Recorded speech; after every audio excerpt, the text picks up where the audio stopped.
시청자 여러분 안녕하셨습니까? 그동안 평안하셨는지요? 장항준입니다. 오늘도 지난번에 이어서 신종 코로나 바이러스에 대한 새로운 굉장히 충격적인 사실이 있어서 오늘 제가 여러분들에게 굉장히 중요한 논문을 한 편 소개하고 오늘 그 논문의 내용을 함께 리뷰하면서 요즘 많은 분들이 질문하는 내용이 있죠. 코로나 바이러스가 에이즈같이 우리의 T임파구, 우리 임파구는 이제 우리의 몸의 면역 기능을 담당하는 굉장히 중요한 세포인데 우리 몸의 면역 체계를 공격하는 이 코로나 바이러스, 그게 과연 사실이냐? 일설에 의하면 코로나 바이러스에서 에이즈의 유전자가 발견됐다는 말도 있는데 그게 정말이냐? 지금 이것에 대한 또 많은 음모론도 있고 또 많은 분들이 지금 이것에 대해서 좀 더 알고 싶어 하지만 지금 유튜브에 제가 이렇게 쭉 리뷰를 해보니까 이거에 대해서 좀 아주 과학적으로 객관적으로 설명해 주는 그런 내용은 거의 없는 것 같고 많은 분들이 그냥 신문에 의존해서 그냥 어렴풋이 그냥 예측만 하고 있을 뿐 이게 정말로 어떻게 우리 몸의 면역세포를 파괴하고 어떤 면역세포가 어떻게 공격을 당해서 어떤 문제가 생기는지에 대해서 자세하게 알기 쉽게 풀어놓은 글이 없고 또 영상이 없기 때문에 제가 한번 이거를 좀 굉장히 어려운 내용이지만 오늘도 최선을 다해서 제가 여러분들에게 알기 쉽게 설명을 해드리겠습니다. 자, 오늘 제가 여러분들에게 소개해드리고자 하는 논문은 이것도 네이처 자매지입니다. 예, 네이처 세계적인 학술지 있죠. 거기에 자매지 중에서 Cellular and Molecular Immunology, 그러니까 세포 그리고 분자 면역학이라고 하는 그 자매지가 있거든요. 거기에 4월 7일자에 실린 논문이에요. 제1저자와 교신저자가 중요하다. 근데 교신저자 두 분이 아주 특이해요. 예, 교신저자 중에 한 분이 이제 이름이 룰루예요. 룰루. 샹하이에 아주 있고 유명한 대학이에요. 후단 유니버시티라는 그런 대학이 있대요.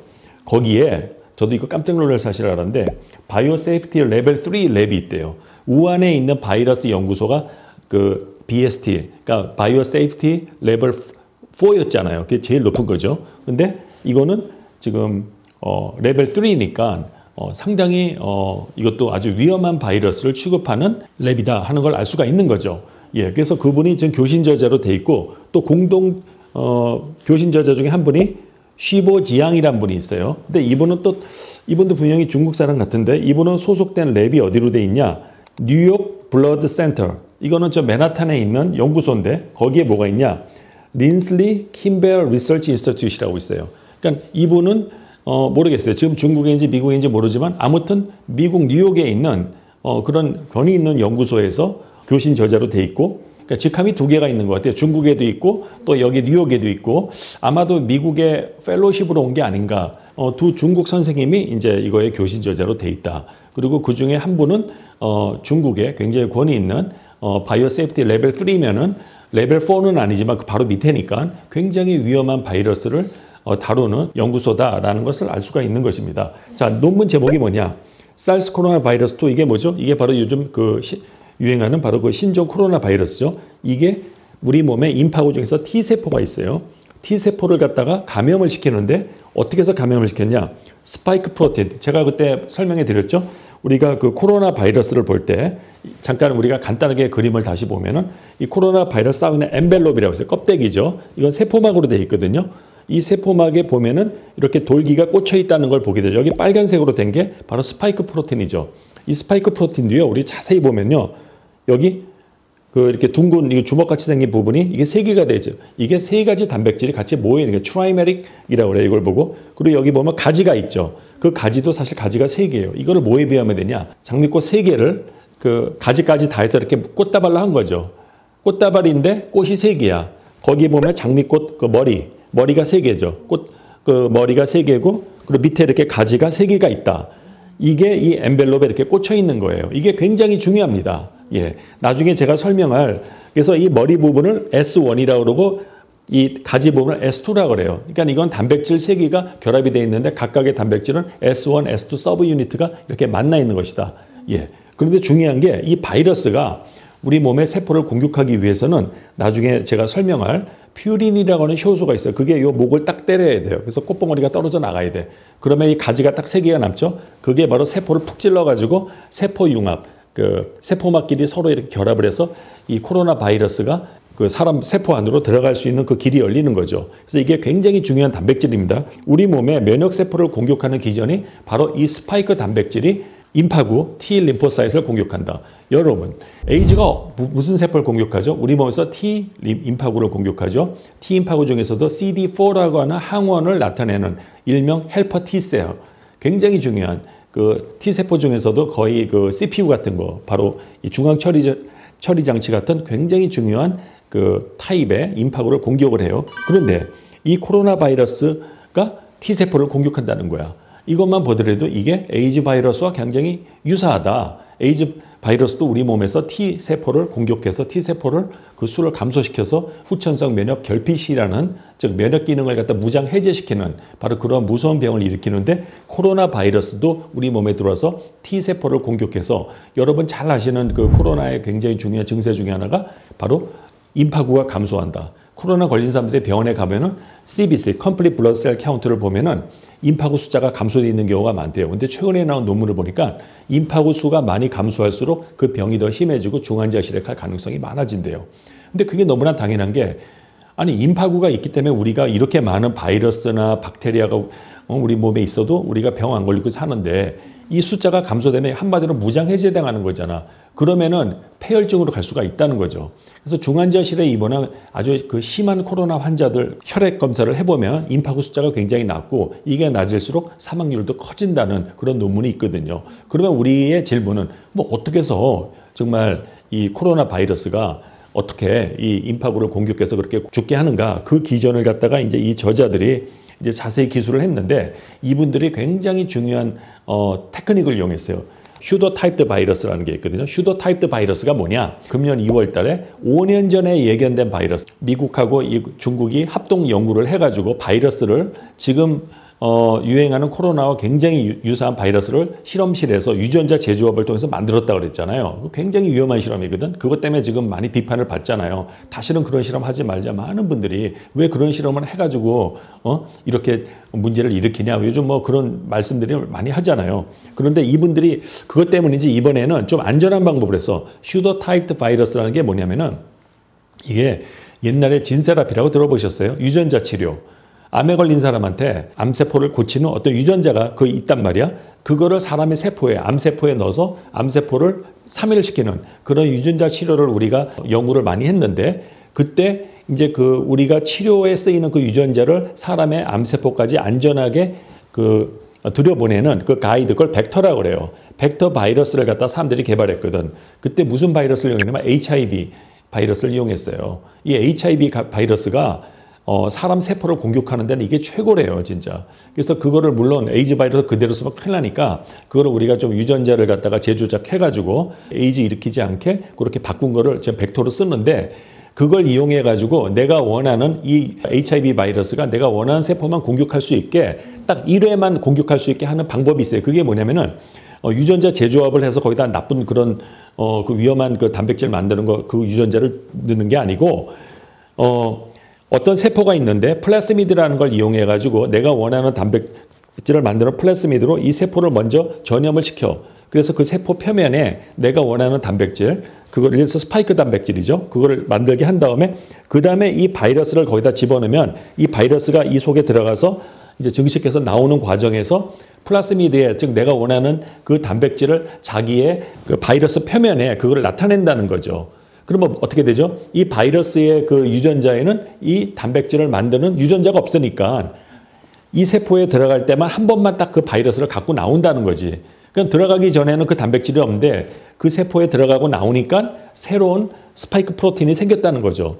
그렇게 해서 이 바이러스를 이용해서, 이게 바로 이제 슈더 타입드 바이러스라는 거죠. 즉 가짜 바이러스라는 거야. 원래 이 바이러스는 이러한 스파이크 단백질을 만드는 능력이 없지만, 지금 바로 이러한 전략을 플라스미드를 이용해 가지고 미리 세포를 갖다가 내가 원하는 단백질을 만드는 그 세포, 그 플라스미드, 그것도 일종의 그 바이러스 같은 건데, 그걸로 먼저 세포를 전염시켜서 단백질을 딱 형질을 발현시켜 놓고, 그 다음에 내가 원하는 HIV 그 바이러스를, 그러니까 벡터라고 그러죠. 그거를 감염시키면 바이러스가 속에 들어가서 증식하면서 자기가 만들지 못하는 그런 새로운 형질의 그 스파이크 프로틴도 가지고 나올 수 있다. 그래서 이걸 보고 이제 그 슈더 타입드 바이러스라고 그래요. 타겟셀을 이제 공격하겠죠. 그러한 그 자기가 이제 새로 만든 그 어떤 새로운 형질을 가진 그 스파이크 프로틴이 갖는 그 수용체가 있는 세포를 골라서 공격하는 거죠.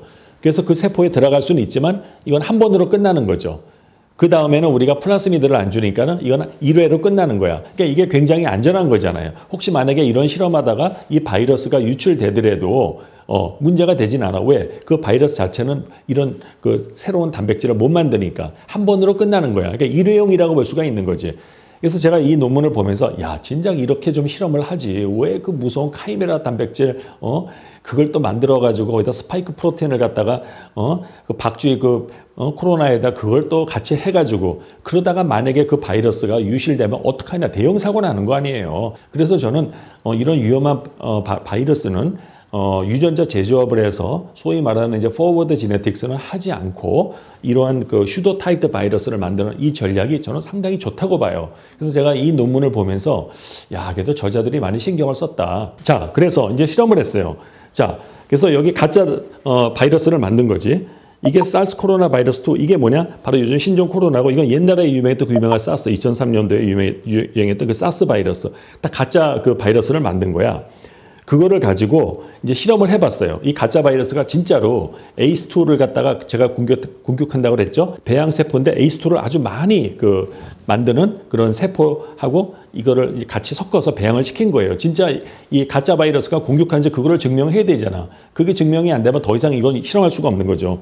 해봤는데 이분들이 293T라고 하는 이게 ACE2 효소를 아주 많이 만드는 이것도 실험실에서 만든 세포죠. 이거를 집어넣었더니만 자, 신종이나 그 다음에 옛날 사스, 이건 구형이지, 이건 신종이고, 두 개 다 이 전염시키는 능력이 거의 비슷한 걸로 나왔어요. 예. 그 비슷한 세포 중에 하나가 뭐냐면은 여기는 이번에 HUH7이라고, 이것도 비슷한 세포예요. 이것도 ACE2를 엄청나게 만든대.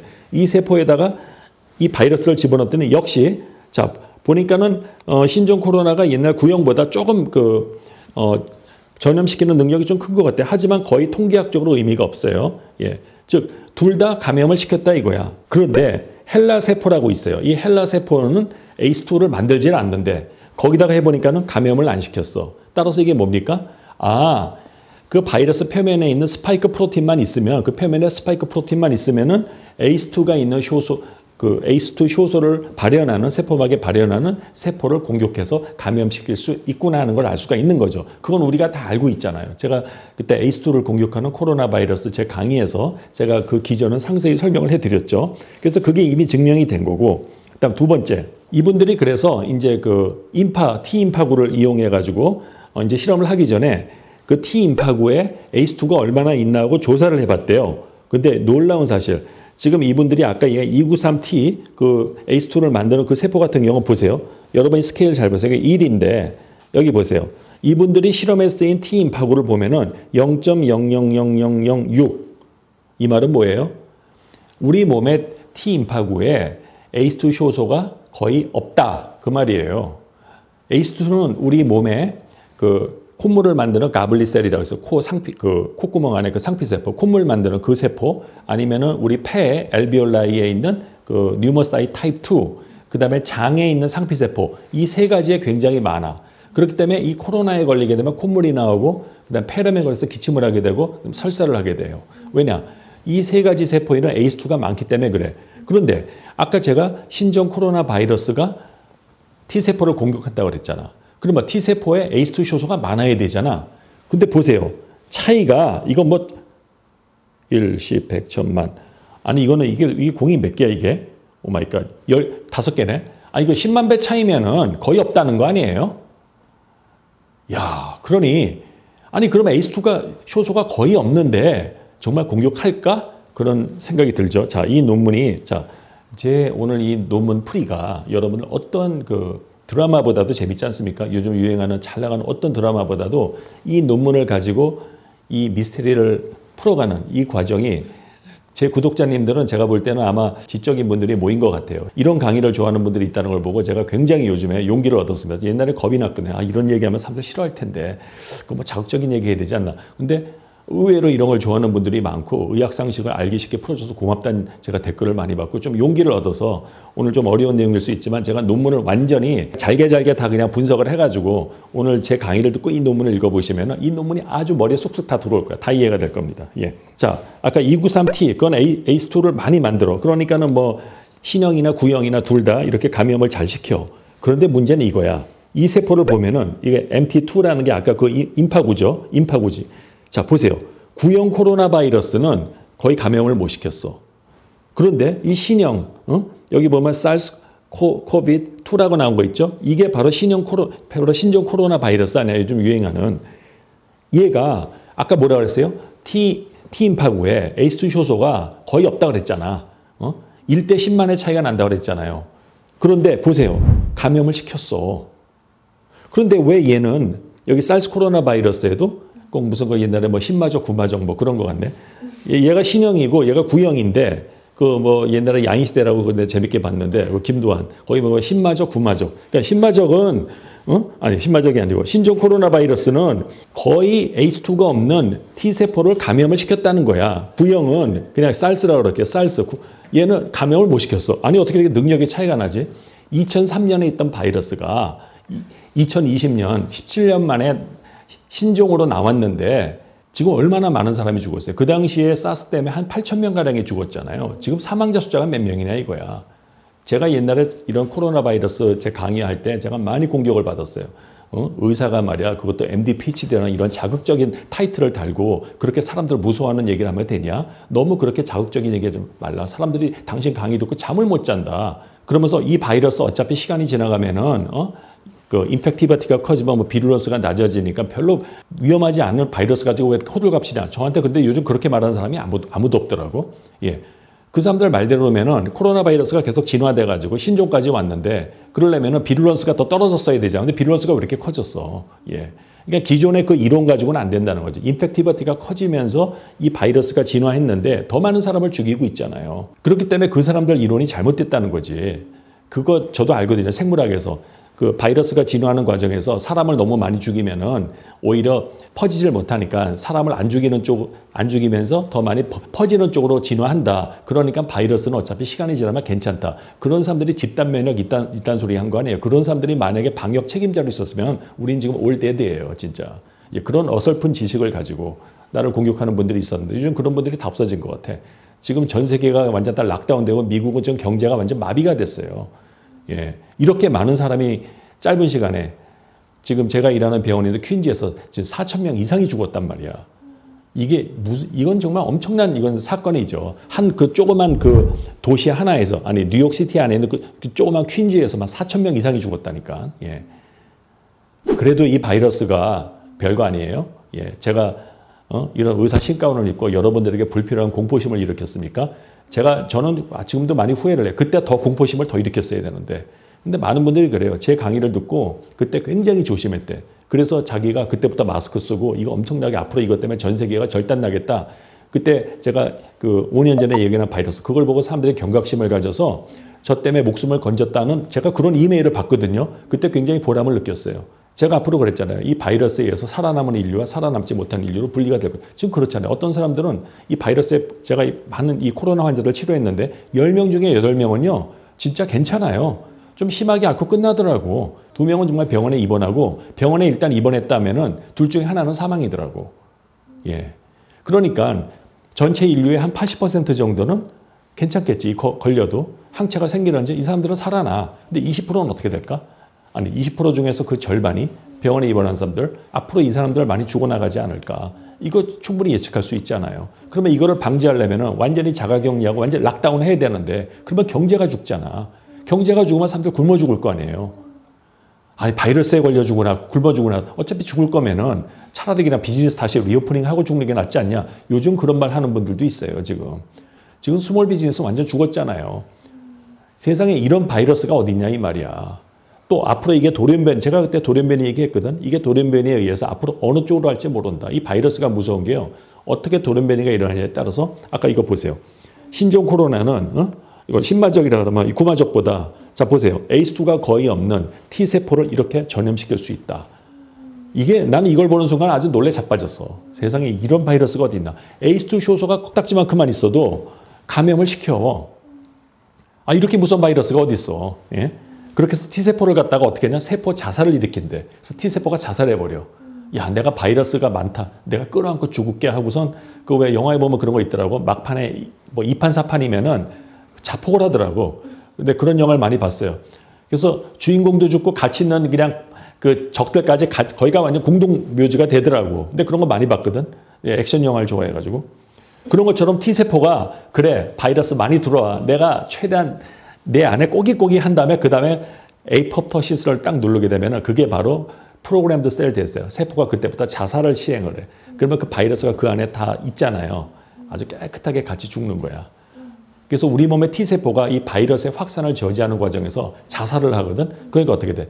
그러니까 내가 지금 군대가 10만 군대가 있었는데 전부 다 그냥 적하고 싸우다가 같이 자폭을 해버린 거야. 그러니까 살아남은 군인들이 원래 10만 명이었는데 지금 한 5천 명밖에 안 돼. 그 5천 명이 다시 적들이 쳐들어오니까 그때는 그냥 완전히 그냥 전멸을 하는 거지. 그런 걸로 그래서 지금 중환자실에서 사람들이 죽어나가는 이유가 바로 이것 때문이다. 우리 몸의 면역 체계가 파괴되기 때문에 결국은 폐혈증으로 간다. 그리고 sepsis가 오면은 우리 몸에 싸울 수 있는 그 군인들이 없기 때문에 아무리 거기다 항생제 때려 넣어봐야 특히 이제 기저질환 있고 65세 이상 되는 고령자들은 죽게 된다. 지금 그 얘기예요. 오늘 이 논문을 통해서 여러분들은 그 기전을 알게 된 거야. 이런 설명을 누가 해줍니까 요즘 시대에. 예. 저는 이거 하나 분석하는데 시간 많이 걸렸습니다. 저는 이 논문을요 아주 잘게 글자 하나하나까지 다 읽어봤어 진짜로. 예. 이 사람들이 제대로 이거 실험했나 보려고. 이 논문에서 제가 알짜배기 그 그래프를 몇 개 보여드렸는데 또 제가 여기서 보여드리지 않았죠. 그냥 말로 그냥 가볍게 설명할게요. 그럼 중요한 게 그럼 코로나 바이러스가 T 임파세포를 공격해서 그 세포 안에 들어갔다 이거야. 그 다음에 어떻게 됐냐. 여기서 중요한 질문이 두 개가 있어. 보통 경우 같으면 증식을 해야 되잖아요. 그렇게 해서 그 세포를 죽이고 나와야 되잖아. 근데 놀랍게도 T세포 안에 들어간 이 바이러스가 증식을 안 했대요. 자, 이게 바로 에이즈하고 중요한 차이점이야. 제가 아까 에이즈와 유사한 신종 코로나 얘기했는데 에이즈는 그 안에서 굉장히 왕성히 분열을 하거든요. 분열만 하는 게 아니라 그 사람의 그 DNA에 이게 들어가서 거기 숨어 있다가 또 나중에 또 나오기도 하고 막 그래요. 근데 코로나 바이러스는 그런 건 없어. 예, 그런 건 없고 세포 안에서 증식은 못했대요. 감염을 시키고 세포를 자살로 유도해요. 그래서 우리가 이걸 보고 우리가 뭘 알 수가 있느냐. 오늘 굉장히 제가 중요한 내용을 몇 가지 말씀드릴게요. 에이즈하고 비슷하지만 완전히 에이즈하고 같은 건 아니다. 에이즈처럼 그 T세포를 공격하는데 특이한 거는 ACE2 효소가 거의 없는 T세포를 공격한다. 그 말은 뭐죠? ACE2 말고 다른 뭔가가 또 있다는 거지. 그게 요즘 또 밝혀졌어요. 근데 에이즈도 보면은 에이즈도 우리 T세포를 공격할 때 그 CD4, 그러니까 CD4가 우리 이 신종 코로나의 ACE2가 어떤 하나의 타겟이라고 보면 돼. CD4만 공격하는 CD4 옆에 코어 리셉터라는 게 있어. 그 두 개가 다 필요하대. 그래서 에이즈는 그 두 가지가 다 있을 때 이 세포 안에 들어갈 수가 있어요.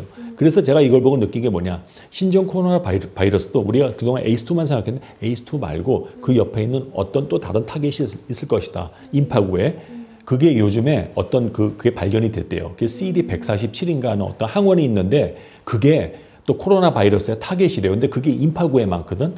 그러니까 어떻게 보면 코로나 바이러스 폐에만 호흡부전증에만 우리가 생각을 하고 있었는데 이제 보니까 이게 진짜 위험은 우리 몸의 면역 체계를 파괴한다는 거야. 그래서 요즘에 이 바이러스에 걸렸다가 완치됐다가 또 재감염되는 분들이 있잖아요. 그럼 분명히 항체가 생겼을 텐데 왜 재감염이 됐느냐. 이거에 대해서 한국 쪽에서 나오는 얘기를 보니까 이게 리액티베이션, 바이러스가 숨어 있다가 재활성화 된 게 아니냐 또 이런 말씀을 하시는 분들이 있더라고요. 일리는 있는데 그럼 재활성화 되려면 어딘가 숨어 있었다는 건데 그럼 어느 세포에 숨어 있었단 말이야. 그 세포가 내가 볼 때는 이 장에 혹시 상피세포가 아닌가는 왜냐면 장이라는 곳이 세포가 굉장히 많거든. 거기에 거대한 이뮤 시스템이지. 그 안에서 잠시 그 증식을 멈추고 있다가 또 나온 게 아닌가. 아니면 면역 체계를 공격을 했던가. 무슨 이유가 있을 거 아니에요. 이게 항체가 분명히 생겼는데 이게 어떻게 다시 나오냐 말이야. 이게 우리 몸의 면역력 저하하고 연관이 있는 건지 아니면 진짜 재활성화된 건지. 재활성화 됐다면 어딘가 숨어 있는데 그게 어디냐 말이야. 은신처가. 에이즈 같으면 그게 임파구 세포거든. 그런데 이 신종 코로나 바이러스 숨어 있는 데가 어디야? 폐예요? 창이에요? 코예요? 야, 이건 정말 연구하면 연구할수록 하여튼 수수께끼가 한두 개가 아니야. 예. 정말 이 바이러스 정말 걸리면 안 됩니다. 우리 몸에 T세포가 파괴가 되고 결국 수가 감소하죠. 물론 그러나 우리 몸이 다시 그 T세포를 만들 수는 있겠죠. 예. 그런데 이제 노인들은 골수가 부족해가지고 그 능력이 좀 떨어지거든요. 그래서 노인들이 걸리면은 결국은 면역 결핍증으로 죽게 되는 거죠. 예. 그래서 오늘 여러분들 제 논문을 보고선 이 신종 코로나 바이러스가 결코 간단한 바이러스가 아니다. 에이즈처럼 우리 몸에 T 임파구를 공격해서 소멸시킨다. 예, 그렇게 해서 그 사람을 완전 무장 해제를 해서 결국은 폐혈증으로 죽게 만든다. 여러분, 제가 다음번 시간에는 굉장히 중요한 또 이런 얘기했다 또 문제 생기면 안 되는데, 많은 분들이 그래요. 이 바이러스가 이게 정말 실험실에서 만들어진 게 아니냐, 그런 증거가 있느냐. 한때 옛날에 그 인도에서 어떤 그 과학자들이 에이즈 바이러스가 그 유전자가 발견됐는데 그거 올렸다가 그냥 다 철회됐잖아요. 무슨 압력을 받았는지. 많은 분들이 그거에 대해서 질문을 하고 있는데, 제가 웬만하면 이런 민감한 주제는 손을 안 대려고 그랬는데 이번에 손을 좀 대봐야겠어. 거기에 대한 제가 정답을 드릴게요. 왜 그런 오해가 생겼는지. 그래서 다음번 시간에는 정말로 코로나 바이러스에서 에이즈 유전자가 발견된 게 사실이냐, 그게 정확하게 뭐냐, 그거에 대한 설명을 제가 해드리겠습니다. 그러면 여러분 평안하십시오.